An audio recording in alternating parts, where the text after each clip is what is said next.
Assalamualaikum warahmatullahi wabarakatuh. Selamat datang di channel YouTube Dulart. Selanjutnya kita akan membahas soal seleksi tes P3K untuk kompetensi manajerial yang kedua. Sebelum kita lanjut, silakan teman-teman untuk selalu dukung YouTube channel ini dengan cara subscribe dan aktifkan tanda loncengnya agar tidak ketinggalan informasi dan update informasi selanjutnya. Baik, langsung kita masuk ke pembahasannya.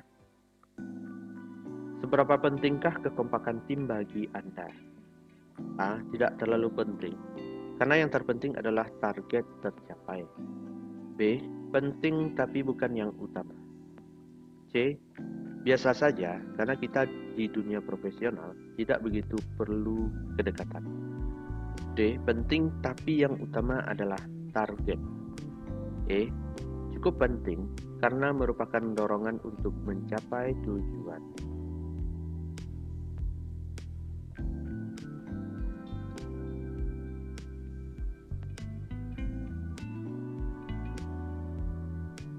Jawabannya adalah D.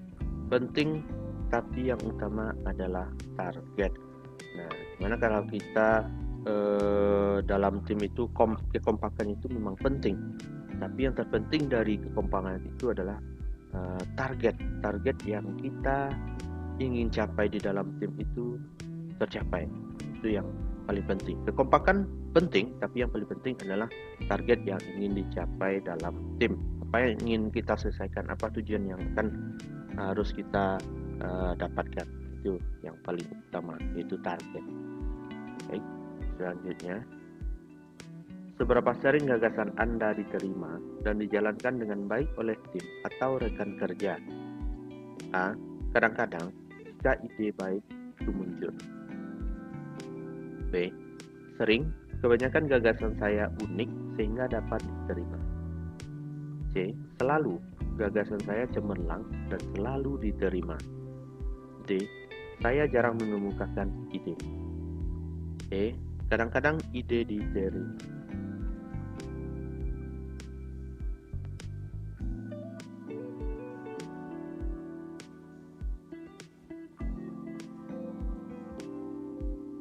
Nah, jawabannya di sini adalah C. Selalu, gagasan saya cemerlang dan selalu diterima. Nah, memang harus sebaiknya kita memang harus seperti itu.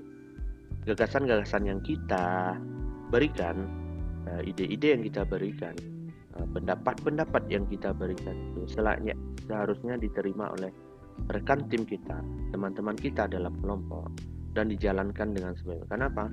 Maka dari itu kita mesti memberikan ide-ide atau pokok-pokok atau pendapat yang cemerlang, pendapat-pendapat yang bisa diterima oleh semua orang di dalam tim. Sehingga apa? Dengan pendapat atau ide yang kita berikan yang baik itu, ataupun solusi yang terbaik yang kita berikan itu, agar bisa dipakai atau diterima oleh rekan-rekan tim atau kelompok kerja kita. Baik, selanjutnya, seberapa seringkah Anda berusaha dengan aktif untuk mencegah gangguan tamu, rapat, telepon yang biasanya selalu mengacaukan hari kerja Anda? A. Saya tidak merasa terganggu dengan itu. B. Saya selalu menyortir seberapa penting hal tersebut terlebih dahulu. C. Saya selalu menolak dan menjauhi hal tersebut agar pekerjaan selesai dengan baik. Tergantung situasi, apakah dipenuhi atau tidak. E. Saya merasa terganggu dengan hal itu.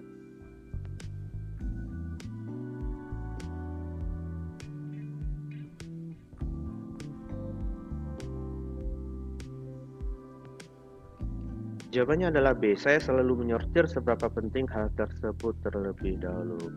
Nah, kita mesti menyortir ya, apakah tamu yang datang itu, apakah rapat yang akan dilakukan itu, apakah telepon yang berdering di HP kita itu. Kita mesti sortir apakah itu pentingnya sebagai penting yang tingkat utama. Kalau rasanya gangguan seperti ada tamu, rapat, telepon itu penting dan sangat penting, nah itu baru kita berusaha untuk mengikuti rapat atau menemui tamu atau mengangkat telepon tersebut. Tapi kalau rasanya ada tamu, ada rapat, dan telepon yang rasanya kurang terlalu penting, seharusnya kita jangan terlalu mengikuti hal tersebut. Kenapa? Kita mesti melakukan pekerjaan yang terlebih dahulu yang menjadi rutinitas seperti itu. Kalau ada tamu atau rapat yang telepon yang sangat penting, baru kita bisa meninggalkan atau memberikan pekerjaan itu kepada orang lain terlebih dahulu. Baik, kita lanjut. Apakah Anda sebagai seorang pemimpin mendelegasikan tugas kepada staf Anda? A. Saya mendelegasikan sebagian tugas kepada staf dan sebagian kepada saya. B. Saya mendelegasikan tugas biasanya kepada staf dan tugas penting untuk saya. Saya mendelegasikan semua tugas kepada semua staf dan saya sebagai pengontrol dan pengawas. D. Saya mendelegasikan sebagian kecil tugas kepada staf. E. Saya mendelegasikan sebagian besar tugas kepada staf.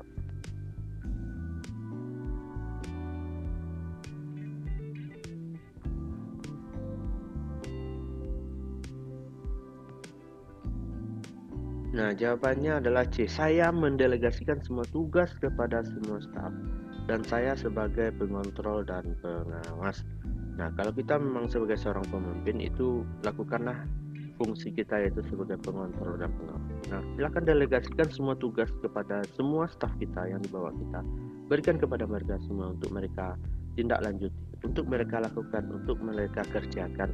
Dan kita sebagai pemimpin, silakan kita kontrol pekerjaan yang sudah kita delegasikan kepada semua anggota atau karyawan kita. Silakan kontrol mana yang belum dikerjakan, silakan lakukan tindakan, lakukan pengawasan.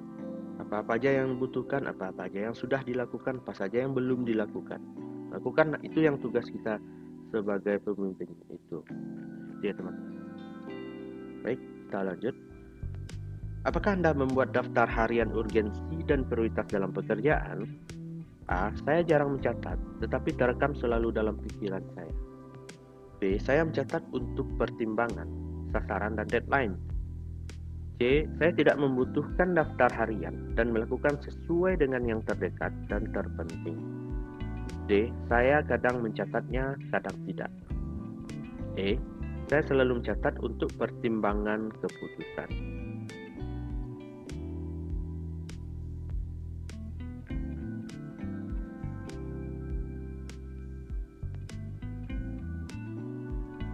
Jawabannya adalah B. Saya mencatat untuk pertimbangan, sasaran, dan deadline. Nah, biasanya orang-orang yang orang-orang yang bekerja dengan teliti pasti membuat daftar harian dan prioritas dalam pekerjaan.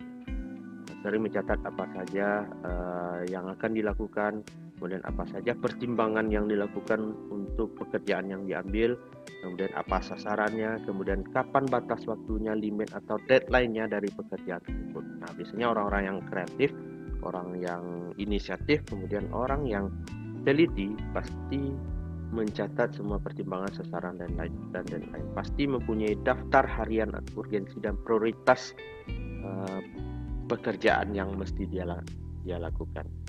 Itu teman-teman. Baik, kita lanjut teman-teman. Bagaimana Anda membagi tugas kepada rekan dan bawahan Anda? A. Saya membaginya sesuai dengan kepribadian dan sifat. B. Saya membaginya sesuai dengan minat dan keinginan. C. Saya membaginya sesuai dengan minat dan kemampuan. D. Saya membaginya sesuai dengan keahlian dan keterampilan. E. Saya membaginya sesuai dengan bakat.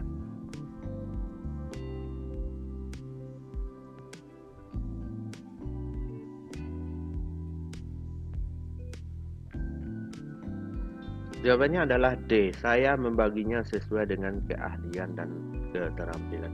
Kalau A, saya membaginya sesuai dengan kepribadian dan sifat. Nah, tidak semua orang atau rekan kerja atau bawahan kita kepribadiannya sama. Pasti ada yang berbeda karena semuanya tidak ada yang sama kepribadian dan sifatnya. Nah, kalau kita memberikan tugas sesuai dengan kepribadian, belum tentu tugas yang kita berikan cocok sesuai dengan pribadinya, sesuai dengan sifatnya. Kemudian yang B, membagi sesuai dengan minat keinginannya. Belum tentu juga tugas yang kita berikan itu sesuai dengan minat dari rekan kerja kita. Kalau sesuai dengan keinginan belum tentu. Karena apa? Yang faktor yang lebih menentukan untuk kita membagi tugas itu adalah yang D. Membagi tugas itu sesuai dengan keahlian dan keterampilan. Kenapa?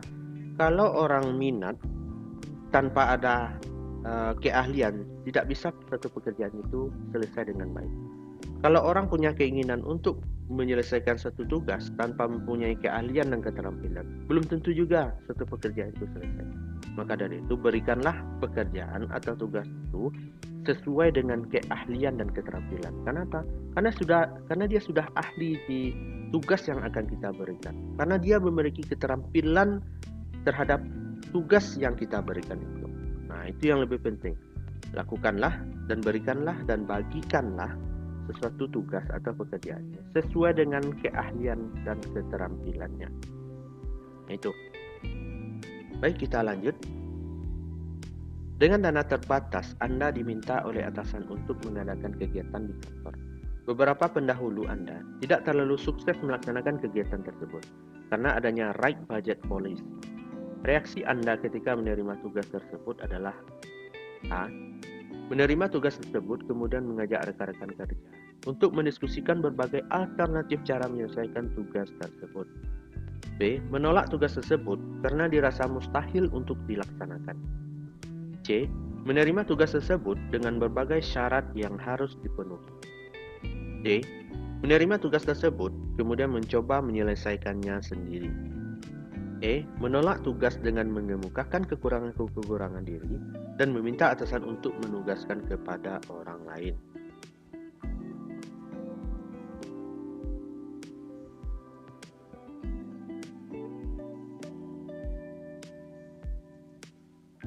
Nah, jawabannya adalah A. Menerima tugas tersebut kemudian mengajak rekan-rekan kerja untuk mendiskusikan berbagai alternatif cara menyelesaikan tugas tersebut.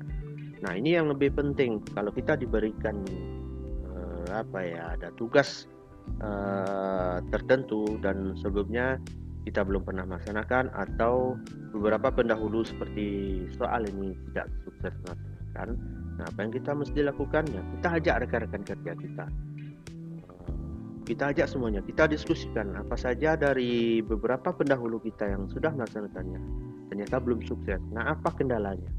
Ada apa hambatan-hambatan yang terdapat selama mereka melakukan itu. Nah, itu ajak rekan-rekan kerja kita, kemudian kita diskusikan apa alternatif yang bisa kita lakukan agar pekerjaan atau tugas yang diberikan kepada kita itu bisa sukses, bisa lancar dan bisa tepat sasaran dan sesuai dengan target yang kita inginkan. Jadi jawabannya di sini adalah A. Menerima tugas tersebut kemudian mengajak rekan-rekan kerja kita untuk mendiskusikan berbagai alternatif cara untuk menyelesaikan tugas tersebut. Selanjutnya, keahlian untuk berkomunikasi, bekerja sama dan memotivasi orang lain disebut A. Communication, B. Konseptual, C. Teknis, D. Interpersonal, E. Simpati.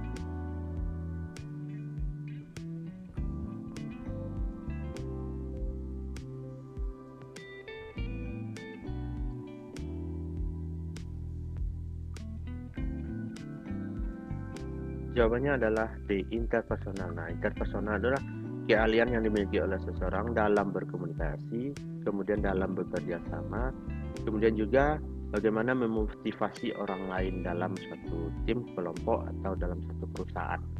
Itu jawabannya, teman-teman. Jadi, interpersonal itu adalah keahlian untuk berkomunikasi, bekerja sama, dan memotivasi orang lain. Nah, jawabannya adalah D. Interpersonal. Baik teman-teman, sekian dulu pembahasan kita kali ini, mudah-mudahan bermanfaat bagi kita semuanya.